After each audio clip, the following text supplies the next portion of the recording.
우리 함께 하나님의 말씀 느헤미야 9장 15절과 16절에 있는 말씀을 함께 보도록 하겠습니다. 그들의 굶주림 때문에 하늘에서 그들에게 양식을 주시며 그들의 목마름 때문에 그들에게 반석에서 물을 내시고 또 주께서 옛적에 손을 들어 맹세하시고 주겠다고 하신 땅을 들어가서 차지하라. 아멘. 오늘 이 본문 말씀은 느헤미야가 이제 새롭게 개혁해야 될 하나님의 백성들에게 용기와 희망을 주는 말씀입니다. 그런데 굶주리고 목마른 사람들에게 이렇게 말합니다. 반석에서 또 만나를 또 하나님께서 우리에게 물을 주신 분임을 기억하라 라고 했습니다. 왜냐하면 그들이 포로 생활하면서 먹고 사는 문제가 너무너무 힘들었고 또 살아가는 자체가 고통스러운 삶을 살았습니다. 그러나 그때 하나님께서 약속하신 약속의 땅을 차지하라고 하신 하나님께서 너희의 인생을 책임져 주실 것이다. 아멘입니까? 아멘입니다. 이 하나님이 누구의 하나님이라고 소개하고 있는 거예요? 우리의 하나님, 나의 하나님임을 기억하라 라고 선포하고 있는 장면입니다. 여러분 정말로 운동을 열심히 하거나 일을 열심히 하다가 목이 말라 보신 적 있습니까? 그때 기억하셔야 될 것은 예수님도 그 경험이 있으시다는 거예요. 그래서 우리의 목마름을 아신다라고 하시며 반석에서 물을 내신 하나님께서 우리의 목마름을 채워 주시겠다 약속해 주셨습니다. 오늘 우리가 이 말씀을 살피면서 나의 목마름과 또 나의 배고픔을, 이 배고픔은 단순히 내가 배가 고프다 이런 배고픔만이 아닐 것입니다. 내가 이 목이 마르다 이 목마름뿐만이 아닐 것입니다. 그 목마름과 배고픔을 채우시는 하나님이 우리의 하나님임을 오늘 말씀을 통해 확인하는 귀한 시간이 되기를 간절히 소망합니다. 우리 함께 기도하고 다니엘 35번째 시간을 시작합니다. 하나님 우리 아버지, 우리가 하나님을 향한 목마름이 있도록 하여 주시옵소서. 세상으로 채워지는 배고픔이 아니라 하나님의 약속의 말씀으로 채워지게 하셔서 우리가 다시 한번 눈을 들어 하늘을 보게 하시고 하나님께서 우리에게 분부하고 명령하신 사명을 다하는 하나님의 귀한 백성들 삼아 주시옵소서. 예수님의 이름으로 간절히 기도하옵나이다. 아멘. 성경 야고보서 마태복음 5장 6절은 다 같이 한번 읽어볼까요? 의에 줄이고 시작. 의에 줄이고 목마른 자는 복이 있나니 그들이 배부를 것이며 라고 이야기하고 있습니다. 성경 마태복음에는 팔복에 대한 이야기가 기록되어 있는데요. 이 팔복은 하늘에 가서 살 백성들이 이 땅에서 이렇게 살아가야 한다라고 하신 말씀입니다. 그럼 하늘 백성, 천국 백성은 어떻게 살아가야 하는가? 자기 중심의 삶을 살아가는 삶에서 이타적인 다른 사람에게 베풀 줄 알고 다른 사람을 생각할 수 있는 마음으로 옮겨져야 한다라고 이야기하며 또 이렇게 이야기합니다. 자라나야 한다. 자라나야 하는 것입니다. 배고픔과 목마름은 하늘 백성이나 이 땅의 백성이나 똑같이 있는 것입니다. 왜냐하면 이것은 본능적으로 생명을 유지하기 위해서는 이 두 가지가 반드시 필요하기 때문입니다. 그런데요, 여러분 그거 아세요? 오늘날 많은 현대인들은 먹기 위해 산다라고 말합니다. 현대인들 중에 80%가 먹는 것을 맛있게 먹을 때 이 땅에서 가장 행복함을 누린다라고 이야기합니다. 그런데요, 이 인간의 행복이라고 하는 이 단어에서 우리는 어디를 향해 나아가는 백성임을 잊지 말아야 한다라고 말하는 겁니까? 하늘 가는 백성임을 잊지 말아야 한다라고 말합니다. 왜 성경은 의에 줄이고 목마르다라고 이야기한 것일까요? 도대체 이 말씀은 어떨 때일까요? 여러분은 언제 배고프고 언제 목이 마르십니까? 음식이 없을 때 배가 고프고요. 물이 부족할 때 더 목이 마른 것이 우리 인생살입니다.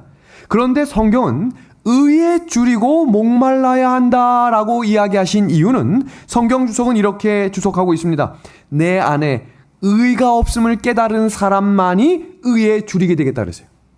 사는 사람의 목적이 하나님의 의가 내게 없다. 왜냐하면 있어야 한 것이 없을 때 하나님께 구할 수 있는 마음이 있는 믿음이 있다라고 이야기하는 것입니다. 그렇다면 의에 줄이고 목마른다라고 하는 것을 영감의 글은 이렇게 소개합니다.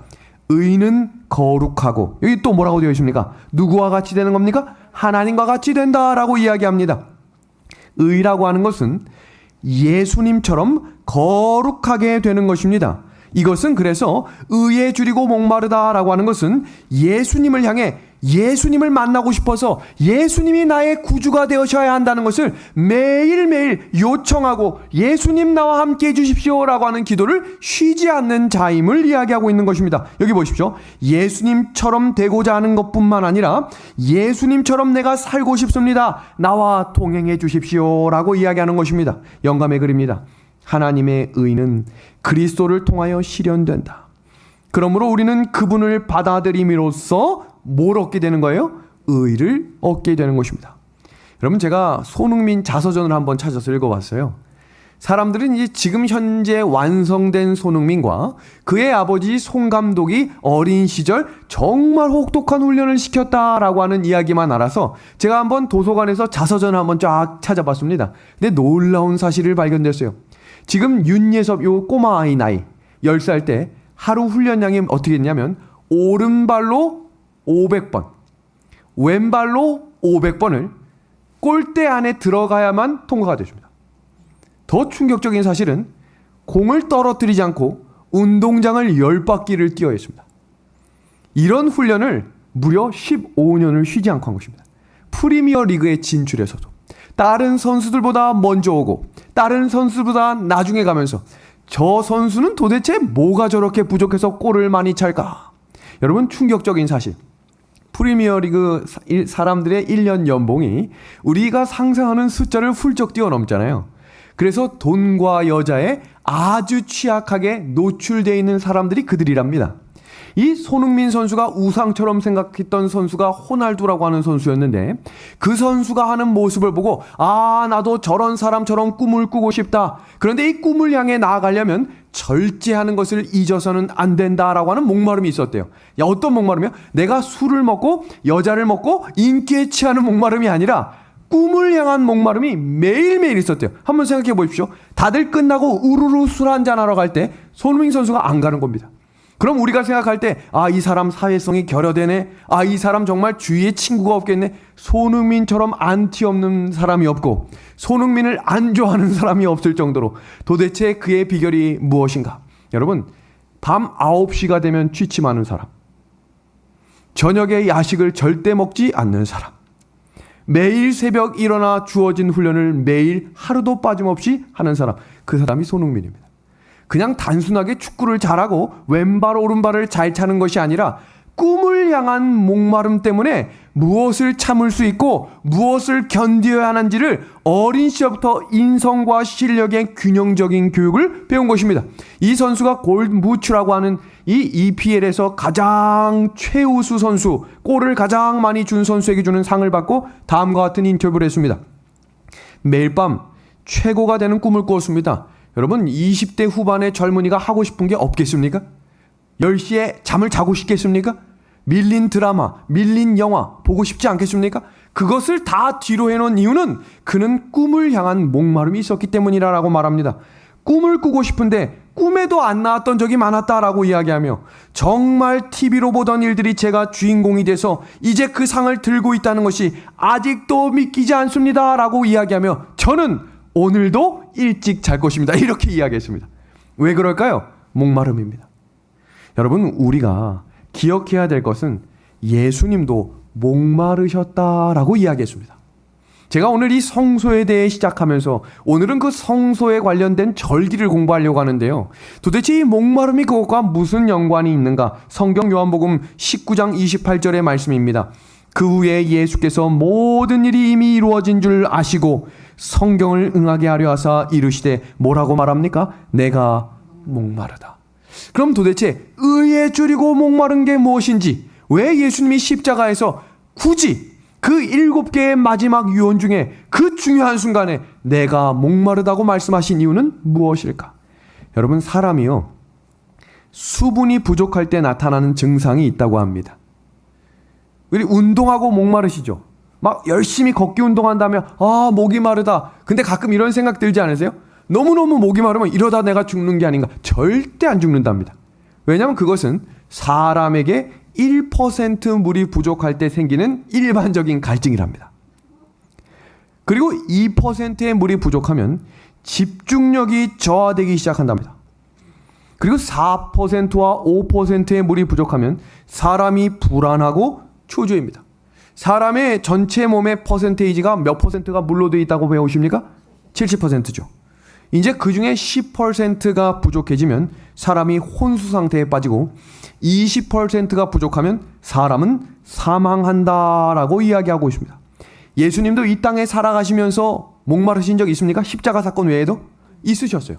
오래 걸으면 그분도 우리처럼 목마르셨다 그랬어요. 그래서 그분은 우리의 목마름을 아시는 분입니다. 사마리아로 가시는 긴 거리를 걸으신 후에 예수님이 목도 마르셨고 배도 고파 제자 중에 한 명은 빵을 사러 어딜 갔습니다. 근데 그때 예수님께서 이 한 우물에서 한 여인을 만나셨죠. 그리고 예수님이 직접 기적을 일으키셔서 두레방 나와라 뚝딱 한 다음에 물 한 잔 나와라 뚝딱 하실 수 있으셨지만 예수님께서는 개인적인 이익을 위해 단 한 번도 기적을 사용하시지 않은 분이십니다. 그리고 그때 정오, 아주 뜨거운 날씨, 오늘처럼 뜨거웠을 것 같아요. 그 뜨거운 날씨에 한 여인이 물동이를 이고 물을 들어 왔습니다. 그때 이 여인에게 아주 정중하게 나에게 물을 한 잔 달라고 이야기합니다. 예수님이 손이 없으니까 발이 없으니까 왜 그 여인에게 물을 달라고 청하셨던 것일까요? 영감의 글은 이렇게 말했어요. 이 여인이 목마르다는 사실을 예수님은 알고 계셨다. 그런데 지금 예수님이 이 타는 목마름과 이 여인의 목마름이 다른 걸 아셨어요. 그래서 이 여인에게 나에게 물 좀 다오 했더니 저는 물을 떠주고 싶지 않아요 라고 이야기했을 때 너 남편이 몇 명이니 갑자기 대화가 동상이몽처럼 전혀 다른 대화가 오고 가다가 이렇게 말씀하셨어요. 내가 주는 물을 먹는 자는 영원히 목마르지 않겠다. 영감의 글입니다. 진리를 위해 줄이고 목마른 영혼을 섬기는 것은 예수에게는 먹고 마시는 것보다 더 기쁜 일이었다. 예수께는 그것이 안위와 원귀 회복의 요소였다. 자비심은 그의 영혼의 생명이었다. 믿음의 아내 가족 여러분은 이번 한 주 또 오늘 하루 어떤 목마름으로 살아가고 계십니까? 저에게 일반적으로 오는 전화들 중에 대부분은 염려가 있거나 고민이 되거나 갈등이 있거나 해결해야 되는 문제들 여러 가지들 그런 상황들에 대한 전화들이 자주 와요. 그런데 얼마 전에 아주 기쁘고 감사한 전화가 왔습니다. 한 선배가 저에게 전화를 해서 이렇게 묻는 것입니다. 요즘 혹시 어려운 일 없어? 정말로 오랜만에 들은 질문입니다. 항상 무슨 문제, 염려, 고민을 이야기를 듣다가 누군가가 저에게 반대로 질문하는 것을 오랜만에 들었어요. 그래서 잠깐 통화를 멈추다가 제가 그분에게 이렇게 대답했습니다. 하나님의 은혜로 살고 있습니다. 하나님이 쓰시는 사람들과 더불어 어제도 오늘도 내일도 은혜로 인도하실 하나님을 경험하며 살게 하심에 감사를 드립니다. 여러분, 때때로 계획대로 되지 않는 일들을 경험하는 경우들이 많이 있죠? 자녀 문제라든지 가족의 형편이라든지 내 직장의 일들이 다 원하는 대로 되진 않아요. 저도 마찬가지입니다. 제가 아주 목마름을 놓고 기도했을 때 하나님이 들어주시지 않았던 목마름도 많이 있습니다. 그런데 돌이켜보면 하나님께서 기쁘시게 보시지 않는 목마름은 하나님이 채워주시지 않는다는 사실을 깨닫게 되었습니다. 오늘 예수님께서 내가 목마르다라고 선포하신 이후에 한 로마 장병이 신 포도주를 적신 해면을 우슬초에 메어 예수님의 입에 갖다 댑니다. 이 요한복음 19장 29절은 구약 성경 말씀을 성취하시는 장면입니다. 역사학자들과 고고학자들이 이 십자가에 대해서 설명할 때 십자가는 사람을 1000번 죽이는 것과 같다라고 이야기했습니다. 왜냐하면 그만큼 고통스러운데 얼마나 고통스러우냐면 21번 쉴 때마다 그 고통이 배가가 된다는 거예요. 여러분, 단순히 손에 못자국, 머리에 십자가, 다리에 이 못을 봐, 이 개념이 아니고요. 피가 한 방울씩 뚝뚝 떨어질 때마다 숨 쉬는 것이 힘들었던 그때 한번 생각해 보세요. 예수님께서 목요일 저녁부터 끌려다니셨죠? 그 다음 금요일 오후에 5명에게 오고 다니셨어요. 그러니까 한 번만 재판을 받으신 게 아니라 이리 끌려갔다, 저리 끌려갔다, 요리 끌려갔다. 예수님이 그 무거운 십자가를 짊어지고 넘어지셨던 이유는 그 시간 동안 그분이 먹은 것이 없고 물을 마신 적이 없는 거예요. 그러니까 예수님께서 지금 이 십자가상에서 내가 목마르다라고 하는 목마름은 1차적으로 정말로 지금 목이 마르신 것입니다. 그런데 나아가서 도대체 예수님은 어디에 목이 마르신 것일까? 영감의 글을 보겠습니다. 십자가에 달려 죽음의 고통을 당하는 자들에게는 고통에 대한 감각을 마비시키기 위하여 마취약을 주는 것이 허용되어 있었다.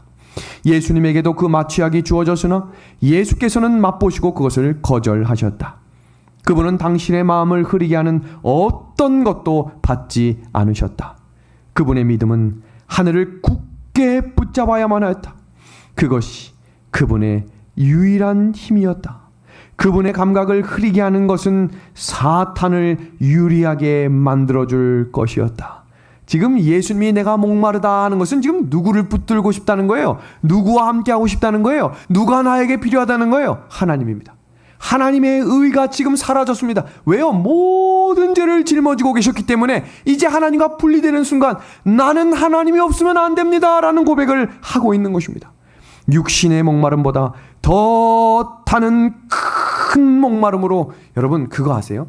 예수님의 십자가를 가까이 가면 우리가 보지 못했던 예수님의 모습과 마음을 알게 됩니다. 너무너무 중요한 말씀이에요. 멀리서 보면 아무 의미 없는 것 같지만 예수님의 십자가에 점점 가까이 가는 신앙을 하면 할수록 예수님이 십자가 도상에서 도대체 무슨 말씀을 했는지를 기억해 볼 필요가 있어요. 제자에게 우리 어머니를 맡겼죠. 예수님께서 이 땅에서 고통당했던 모든 일보다 용서하는 일이 이 땅에서 이루어져야 함을 가르쳐 주시기 위해 오른편 강도를 용서해 주시며 구원의 땅에 함께 가자라고 약속하신 그 이야기가 모두 어디서 이루어진 이야기입니까? 십자가입니다.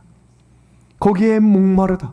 예수님이 십자가에 달려 죽기 직전까지 하나님만 붙들고 하나님을 찾고 계셨던 것입니다. 여러분, 버린 것하고 잃은 것엔 차이가 있습니다.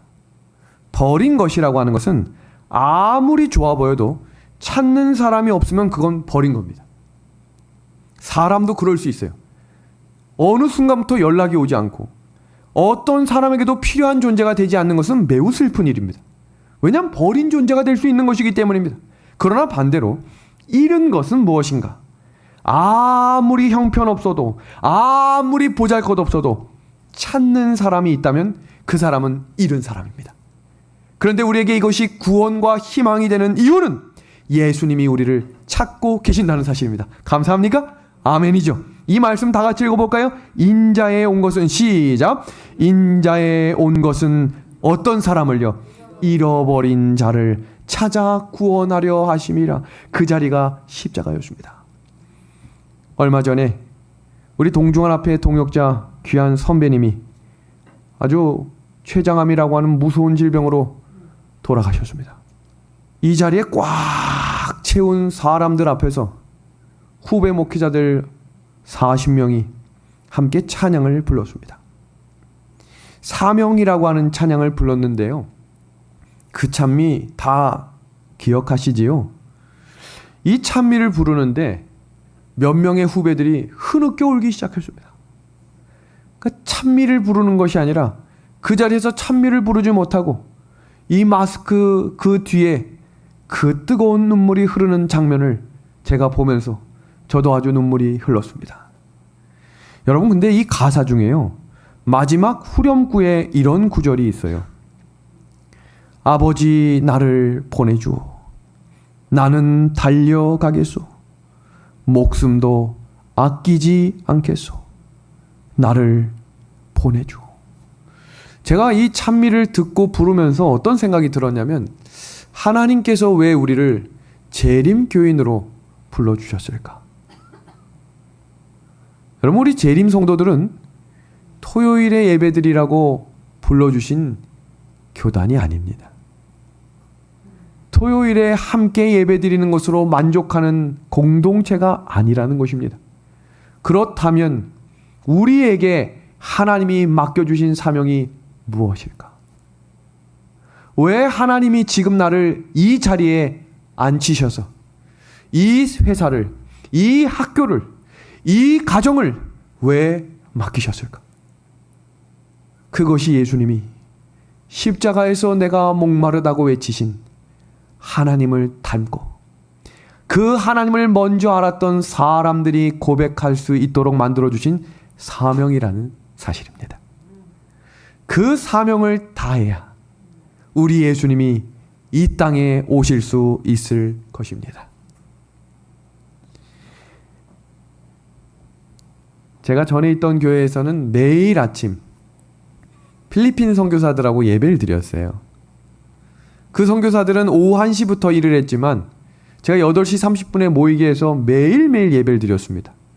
처음에는 힘들어하기도 했어요.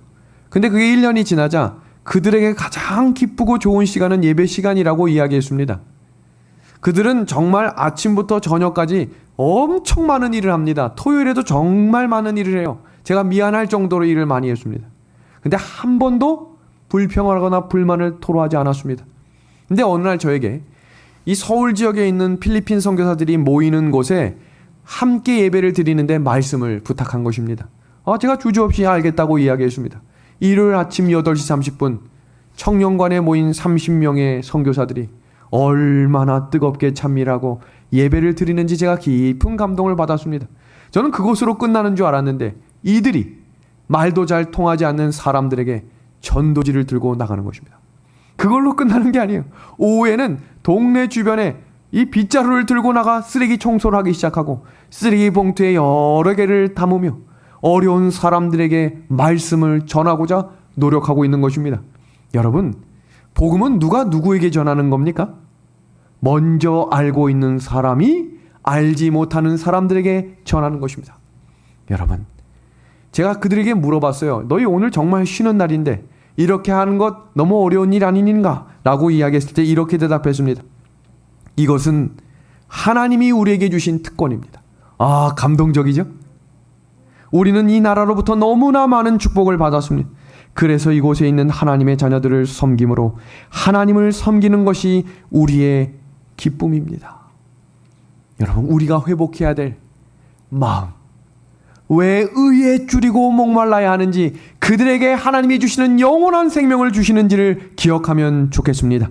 그리스도인의 신앙은 오늘 승리하셔야 돼요. 내일이 아닙니다. 다음 주가 아닙니다. 다음 달이 아닙니다. 오늘 이 시간 하나님을 붙드는 승리를 함으로 세상의 유혹을 이기는 경험을 하셔야 승리하는 백성들이 될 것입니다.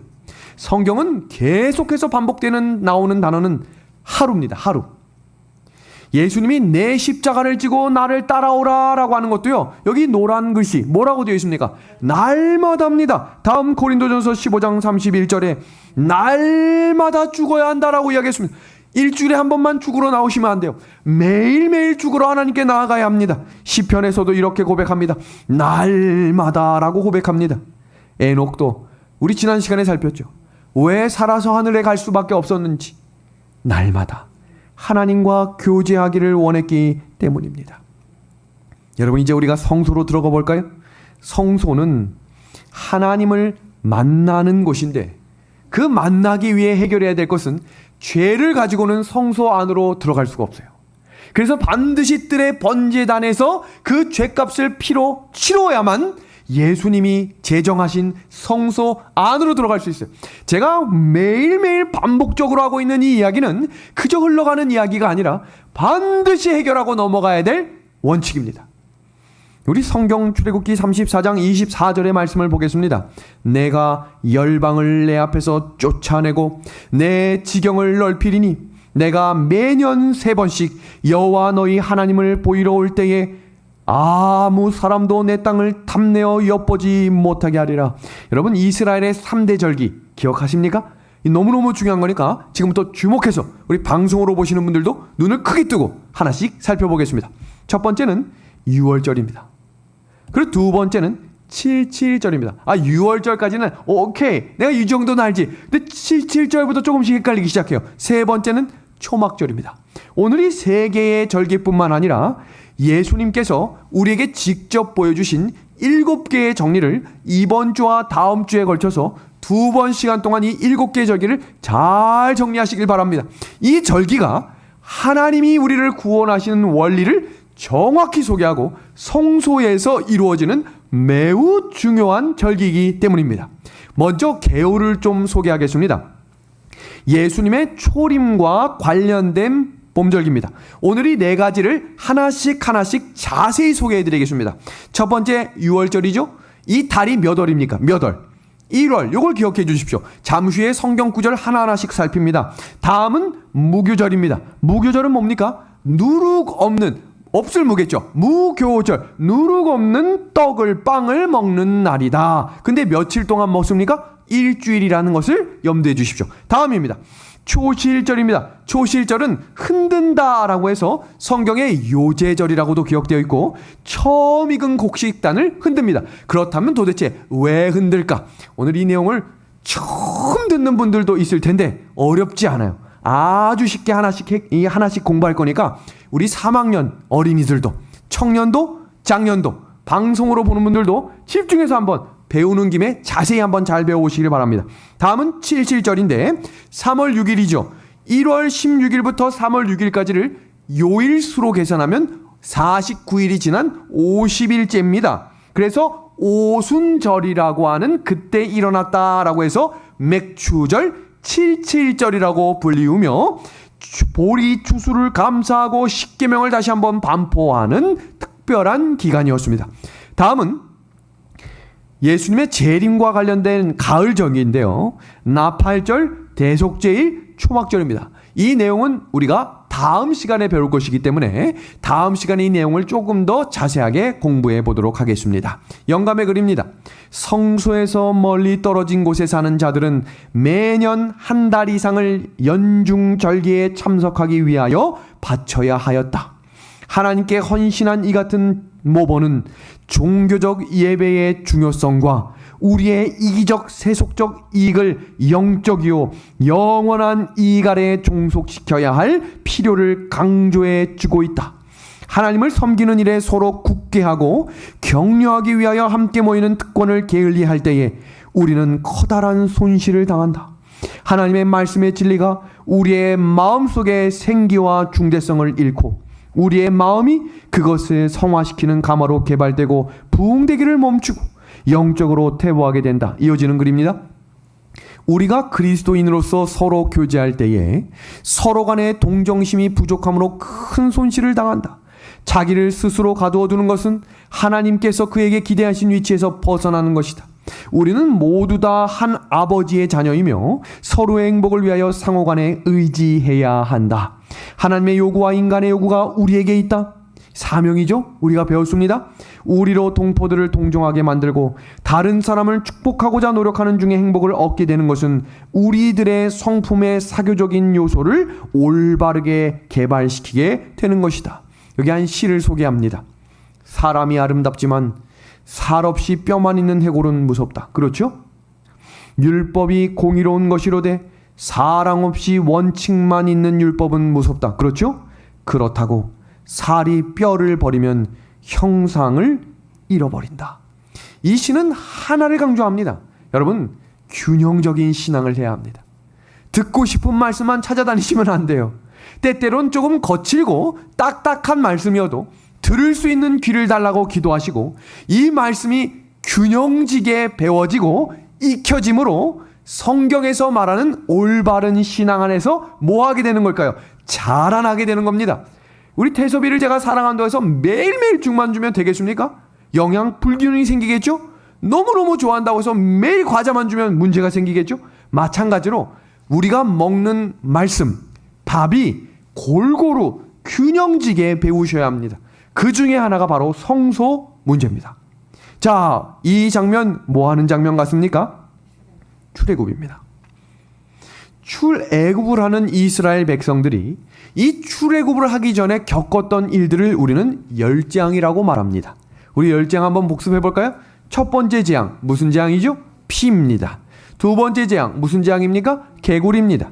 세 번째 이의 재앙이죠. 네 번째 파리 재앙, 다섯 번째 악질, 여섯 번째 독종, 일곱 번째 우박, 여덟 번째 메뚜기, 그 다음 아홉 번째 흑암입니다. 이 모든 재앙들은 다 그 당시 애굽에 있었던 신들에 대한 심판이었습니다. 그럼 마지막 열 번째 재앙은 어떤 재앙이었죠? 이 재앙이었습니다. 장자를 죽이는 재앙이었습니다. 장자까지 치라라고 하는 재앙이 내리는 때에 하나님께서 이제 이스라엘 백성들에게까지 명령하셨습니다. 애굽에서 나온 때가 1월이었다고 우리가 배웠습니다. 1월 10일에 재물을 구분해서 한 곳에 잘 구분하고 있다가 1월 14일에 양을 잡아 피를 문설주에 바르라고 했습니다. 지금부터 공부하는 겁니다. 이 내용들은 단순히 배우는 게 아니라 왜 그때 무슨 일이 있었는지를 하나씩 소개하려고 하는 건데요. 그날 밤에 천사들이 첫 태생을 치러 다닐 때에 무슨 집만 넘어간다 그랬죠? 문설주에 피를 바른 집들은 넘어가는 것입니다. 그 말씀, 성경 말씀을 그대로 한번 읽어봅니다. 출애굽기 12장 5절에서 14절입니다.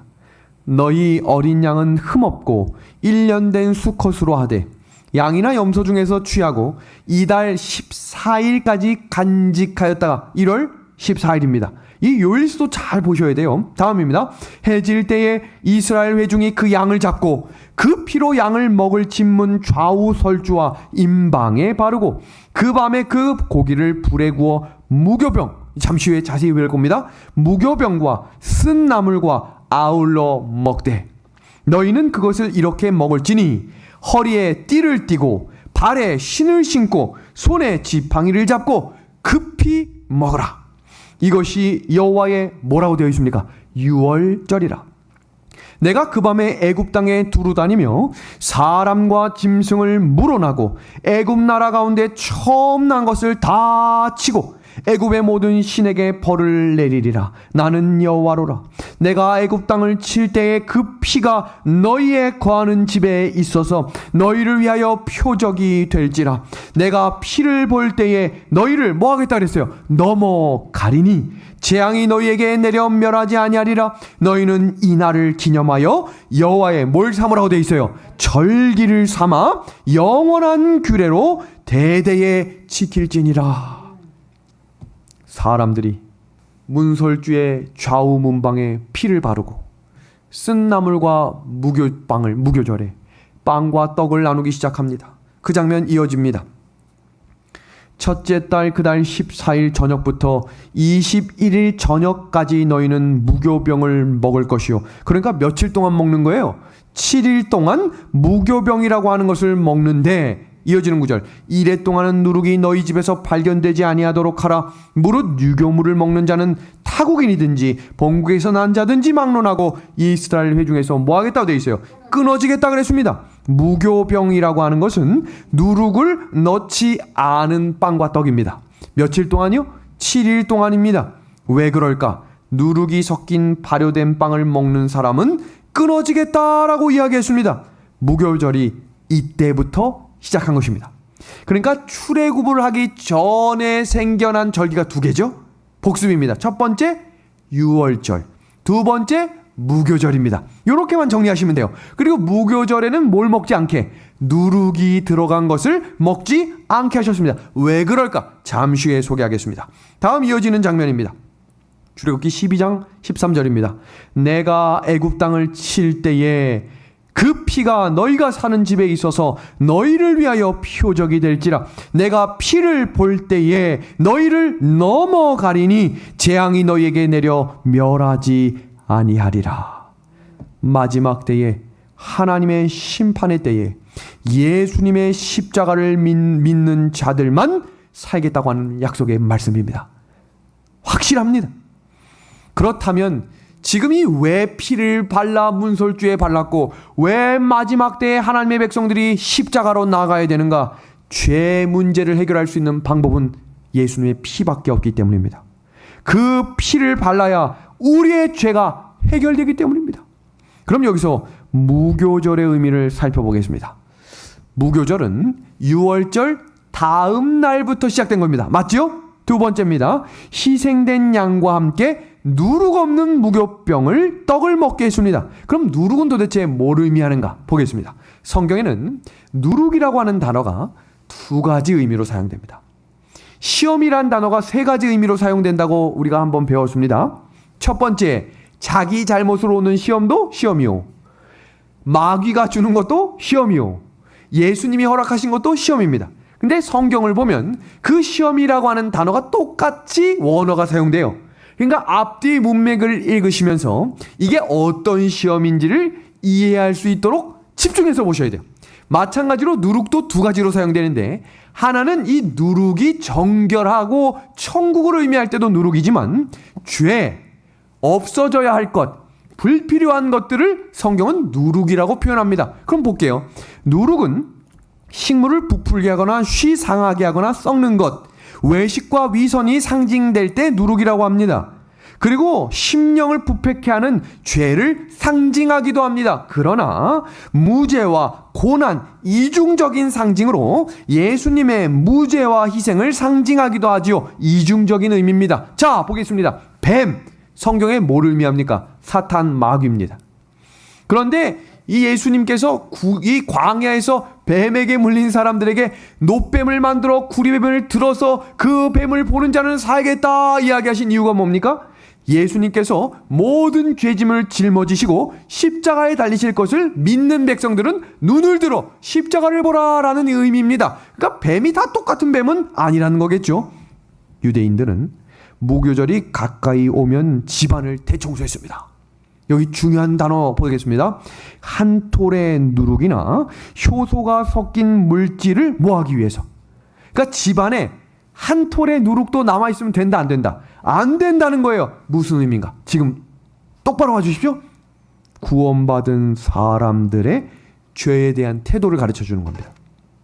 하나님의 은혜로 구원받은 사람들은 죄를 다시는 뭐 하지 말라는 거예요? 범하지 말라는 거예요. 예수님께서 이 땅에서 치료하시고 병든 자들을 고치실 때 꼭 하셨던 말씀이죠. 간음하다 붙잡힌 여인에게 내가 너를 정죄하지 않는다. 거기서 끝나지 않았습니다. 가서 다시는 뭐 하지 말라 그랬어요. 죄 짓지 마라. 예수님의 은혜로 구원받았다고 해서 한 번 구원받은 것은 영원한 구원이라고 이야기하는 개신교의 복음에 큰 오류가 있는 것입니다. 하나님께서 말씀하신 죄를 매일매일 끊어내는 일들이 일어나지 않으면 우리가 마지막 심판대에 설 때에 예수님의 십자가를 의지할 수 없는 화인 맞은 자가 될 수 있다고 이야기했습니다. 이 말은 내 힘으로 할 수 없기 때문에 아까 우리가 배웠죠? 날마다 예수님을 만나는 경험을 하는 것입니다. 죄를 다시는 범하지 말아라. 영감의 글입니다. 사람이 자기와 그리스도와의 거리를 멀리하면 할수록 하나님의 품성과 그분의 요구에 대한 개념이 부족하면 부족할수록 우리 이어지는 말씀 같이 한번 읽어볼까요? 시작. 자신이 자기 눈에 의롭게 보인다. 성경을 보지 않고요. 말씀을 멀리하면 완벽해 보입니다. 그러나 십자가로 더 가까이 가면 가까이 갈수록 예수님밖에 없습니다. 여러분, 출애굽이 이 장자의 죽음 이후에 출발함으로 생긴 두 개의 절기 뭐였죠? 유월절과 무교절이었습니다. 그럼 한번 복습하고 넘어갑니다. 출애굽과 함께 시작된 이 두 절기, 유월절은 1월 14일 양의 피를 문설주에 바름으로 구원을 받은 장자가 의미하는 것은 예수님의 보혈로 구원받을 인류를 상징하는 것임을 우리에게 출애굽을 통해 가르쳐 주신 거예요. 두 번째, 무교절은 1월 15일부터 유월절 이후죠. 21일까지 구원받은 사람들은 항상 죄를 해결하고 죄를 멀리하고 살아가야 한다. 그래서 그 기간에는 누룩 한 톨도 없게 대청소를 하게 시켰다라고 하는 내용을 함께 기억해 주시기를 바랍니다. 그러면 이제 가나안 땅에 들어가서부터 생긴 절기가 있습니다. 그것은 초실절입니다. 초실절이 뭔가? 1월 16일 곡물의 첫 이삭단을 여호와께 흔든다라고 해서 초실절 요제절이라고 불렀는데요. 성경 레위기 23장 11절입니다. 너희의 곡물의 첫 이삭 한 단을 제사장에게로 가져갈 것이요 제사장은 너희를 위하여 그 단을 여호와 앞에 기쁘게 받으심이 되도록 뭐 한다고 되어 있어요? 흔들되 안식일 이튿날에 뭐 할 것이며 흔들 것이며 라고 되어 있습니다. 다음입니다. 다음은 77절입니다. 3월 6일인데요. 초실절로부터 7주일째 되는 날, 7주일이면 일주일이 7일이니까 77에 49죠? 그러니까 49일이 지나고 50일째가 되는 날, 고운 가루에 누룩을 넣은 떡 2개를 하나님께 드리는 소제로 드리게 되었습니다. 다음 성경 말씀 볼까요? 레위기 23장 15절에서 16절입니다. 안식일 이튿날 곧 너희가 요제로 곡식단을 가져온 날부터 세어서 7 안식일의 수요를 채우고 7 안식일 이튿날까지 합하여 50일을 계수하여 새 소제를 누구에게 드리는 거예요? 여호와께 드리되. 그럼 지금까지 배운 이 4개의 절기를 다시 한번 복습합니다. 이스라엘 봄절기는 1월 14일 무슨 날이었습니까? 유월절. 어린 양을 잡아 문설주에 피를 바르고 그들이 출애굽을 했지요. 그때로부터 7일 동안 뭘 먹지 못하겠습니까? 누룩이 있는 떡을 먹지 못하게 만듦으로 그날을 무슨 절? 무교절이라고 불렀죠. 이 2개는 출애굽을 시작하면서 생긴 절기고, 다음은 이제 가나안 땅에 입성하면서부터 생긴 2개의 절기는 첫 번째 1월 16일에 무슨 절? 흔든다 요제절이라고 해서 초실절이라고 불렀고, 이 날로부터 49일 50일이 지난 이후에 이때에 소제를 드림으로 하나님께 영광을 돌립니다 라고 하는 제사를 뭐라고 불렀습니까? 오순절이라고 부르며 50일이 지난 이후에 한다라고 하는 이 2개의 절기는 언제부터요? 가나안 입국 후부터 하게 되었습니다. 오늘 이 4개의 절기가 예수님의 초림과 연결된 것입니다. 그래서 이것을 무슨 절기라고 하냐면 봄절기다라고 이야기합니다. 지금부터는 성소제도와 관련된 절기를 하나씩 살피는데요. 오늘 이 내용은 개요만 좀 소개하겠습니다.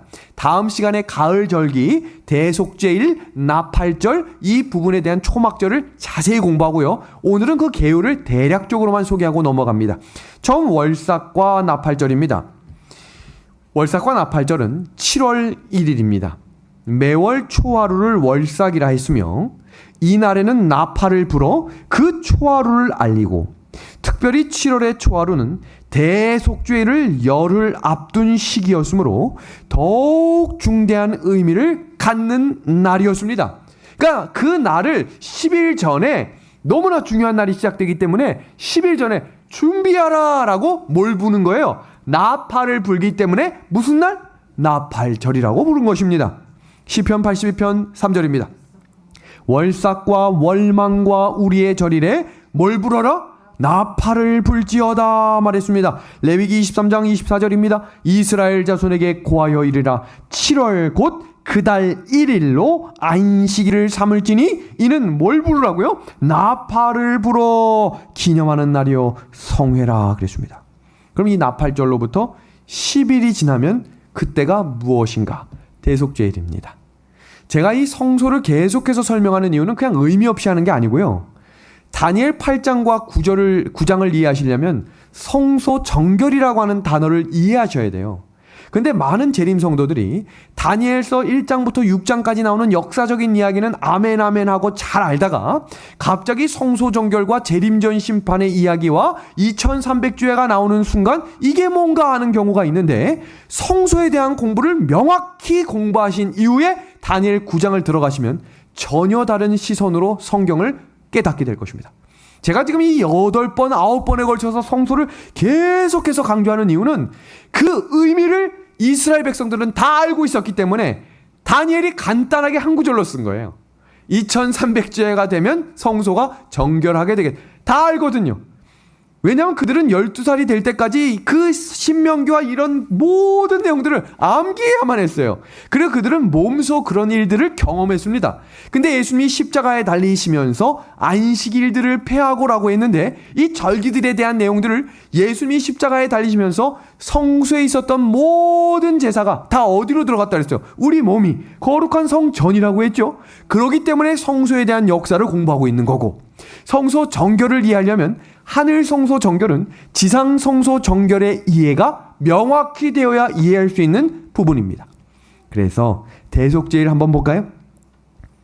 7월 10일 성소 제도를 통해 드려지던 제사 중에 1년에 한 번 드리는 가장 중요한 제사가 드려지는 날이며 이스라엘 백성들에 대한 무슨 날인 거예요? 드디어 심판이 나옵니다. 심판이 나옵니다. 다음입니다. 7월 10일은 속죄일이니 너희에게 성회라. 너희는 스스로 괴롭게 하며 여호와께 화제를 이날에 스스로 괴롭게 하지 아니하는 자는 그 백성 중에 뭐 하는 겁니까? 심판은요, 정확히 하나님의 뜻대로 하지만 끊쳐지는 겁니다. 그러니까 명확히 알고 말씀 그대로를 따라야 합니다. 구원과 추수의 기념입니다. 초막절인데요, 대속죄일 이후에 감격이 감사와 찬송으로 표현되는 경축 행사입니다. 한 해의 추수에 대한 감사요. 이스라엘 자손에게 구하여 이르라. 7월 15일은 초막절이니 여호와를 위하여 며칠 동안 7일 동안 지키라. 신명기 16장 13절입니다. 너희 타작마당과 포도주 틀에 소출을 수장한 후에 7일 동안 초막절을 지킬 것이요. 요 내용들은 제가 다음 시간에 아주 자세하게 소개하겠습니다. 오늘은 이 봄절기와 가을절기에 대한 대략적인 개요를 총정리하고 마무리합니다. 여기 보세요. 이스라엘에게는 7개의 절기가 있어요. 6월절만 있는 게 아니에요. 무교절만 있는 것도 아니고 초막절만 있는 것도 아니에요. 그래서 요 7개를 잘 정리하셔야 되는데 오늘 한번 빠르게 정리해 볼게요. 첫 번째, 우리가 배웠던 6월절, 무교절, 그 다음 뭡니까? 초실절, 오순절은 무슨 절기? 봄절기라고 소개했죠. 그리고 우리가 지금 마지막 배웠던 3개의 절기, 나팔절, 대속죄일, 장막절, 이것은 무슨 절기? 가을절기가 되겠습니다. 그런데 여기서 중요한 것은요, 6월절은 뭘 의미한다 배웠습니까? 십자가. 무교절은요, 죽은 것입니다. 죄가 사라지는 것입니다. 다음은 초실절은 뭡니까? 부활하셨다라는 이것을 기념하는 것입니다. 예수님이 뭐 하셔야 다시 살 수 있다고 우리가 배웠습니까? 1월 14일은 예수님이 죽을 것이다 라고 하는 그것을 상징하는 것이고, 3일 후에 다시 뭐 할 것을? 살아날 것이다 라고 하는 것을 의미하며, 예수님이 살아나신 이후에 50일이 지나 뭐가 폭포수처럼 내렸습니까? 성령이 폭포수처럼 내려진 것을 오순절이라고 부르게 된 것이 여기서 유래가 된 것입니다. 다음입니다. 가을절기는, 나팔절은 뭐가 일어난다라는 거예요. 심판이 있을 것이다. 대속죄일은 진짜로 뭐가 있는 거예요? 심판의 날에 너희의 죄가 사라질 수 있도록 너희 몸을 정결하게 하라 라고 이야기했습니다. 그리고 장막절은 구원의 기쁨으로 하나님께 올려지는 것입니다. 이것을 뭐라고 이야기하냐면 예수님의 재림의 때의 이야기입니다. 그래서 이때부터는 지성소 사역이 시작된다라고 이야기하며 드디어 다니엘 8장 후반부부터 다니엘 9장까지 지성소에서 일하시는 예수님의 모습을 배우게 되는 겁니다. 아멘이에요? 이거 대단한 내용을 우리가 지금 정말 짧은 시간에 요약해서 배우고 있는 것입니다. 여러분, 신앙생활에 대한 정리를 마무리합니다. 신앙생활은 예수님을 닮아가는 것이고 누구처럼 사는 거예요? 예수님처럼 사는 것입니다. 왜 회개해야 합니까? 왜 죄와 싸워야 합니까? 예수님을 닮기 위해서입니다. 여러분 기억해 주십시오. 여러분 이 글을 한번 같이 볼까요? 예수님을 닮아야 합니다. 우리가 서로 사랑해야 하는 이유는 예수님을 닮기 위해서입니다. 아멘이죠? 우리가 온유하고 겸손한 사람이 되어야 하는 이유는 예수님을 닮기 위해서입니다. 서로 용서해야 하는 이유는 예수님을 닮기 위해서입니다. 계명에 순종하고 복음을 전하는 이유도 예수님을 닮기 위해서입니다. 예수님을 닮는 것 외에, 예수님처럼 사는 것 외에 그 어떤 것도 목적이 되어서는 안 될 것입니다. 여러분, 우리가 오늘 절기 배웠죠? 이 절기는 모두가 예수님과 연관된 거예요. 여러분, 성경은 사실요, 모든 구절이 예수님과 관련된 구절은 하나도 없지 않습니다. 다 연결되어 있어요. 그 예수님을 닮아가십시다. 그 예수님을 동행함으로 예수님처럼 살아가야 우리의 발걸음이 하늘 도성에 이르게 될 것입니다. 예수님이 목마르셨던 것처럼 우리도 목마를 수 있지요. 예수님이 배고프신 것처럼 우리도 배고플 수 있지요. 그것을 세상의 방법으로 해결하지 마시고 예수님이 주시겠다고 하셨던 내가 너희에게 물을 주겠다. 영원히 목마르지 않는 물을 말입니다. 그 떡, 예수님의 살과 피가 우리의 살과 피가 되어 우리 그 하늘나라에 함께 가는 사명을 다하는 이 하나님이 우리의 하나님임을 고백하는 저 우리 믿음의 하늘 가족들이 되길 소망하며 오늘 저녁 성경 연구를 마치도록 하겠습니다.